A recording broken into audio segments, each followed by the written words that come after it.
Hey guys, what's up? Todd Lamb here, alphanation.com, and today we are going to go through some overhead pressing. And the reason for that is I see a lot of guys sending in their stuff, they are doing it absolutely wrong. Not because they're doing that intentionally, they just don't know. We've recently released Tactical Muscle, which has a lot of overhead lifting, presses, that kind of stuff. Even has some Olympic lifting if you want to go down that road. But part of that is properly structuring your overhead lift from the ground up. So when we start overhead lifting, we start with a good stable shoulder width stance. If you're just doing static pressing, so a strict press or you're doing a push press, but your feet are fairly static, you're not very dynamic from your stance, you start with that good stance. I physically screw my feet into the floor so that I feel stable and well rooted. And from there, I'm starting to build tension into that system up into the top. So I start with squeezing slightly on my calves. I start to build tension into my thighs and certainly my glutes. A lot of guys, once they start to get weight overhead, all they're doing is just pushing weight.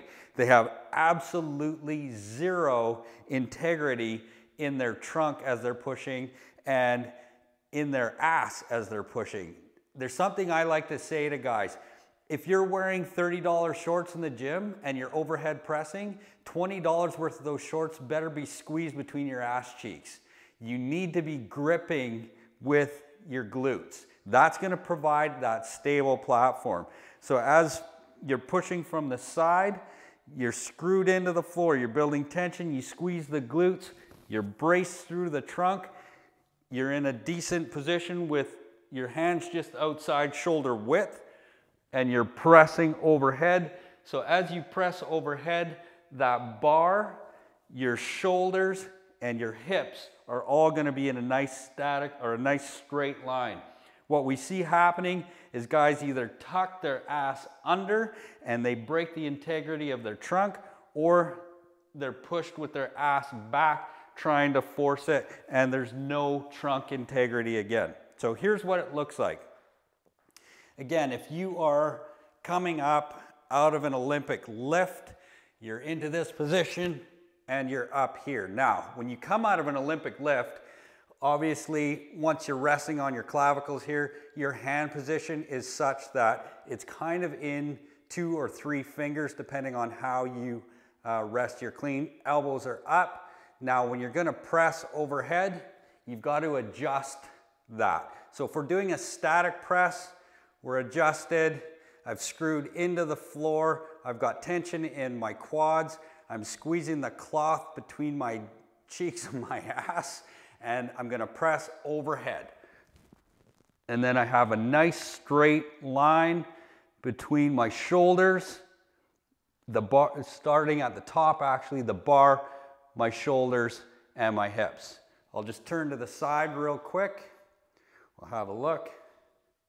Again, screwing into the floor, good stance, strong, tension in the quads, squeezing the ass, brace through the trunk, good hand position, up overhead, peeking through that window so I have good alignment, bar, shoulders, hips are all aligned, and down we come.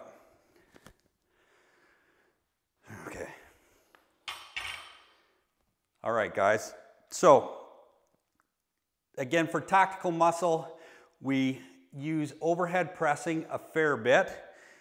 If you're gonna have good, healthy shoulders as an aging guy, you need to be pressing overhead. If you're rehabbing, obviously you have to do that rehab. I'm coming up to 47 years old this year. I'm not the biggest guy in the gym. I always work on being functional. That is the primary goal of Tactical Muscle. Guys that are still operating in the field, it's not about being big and huge and pushing heavy weight. It's about being efficient. It's about overcoming neural inhibitions, which is the guiding principle with Tactical Muscle. And it's about doing these movements and executing them properly. All right, crew, that's it from the donut shop today. I'll put a link to Tactical Muscle in the description. If you like the video, give us a thumbs up, and we will see you in the next one.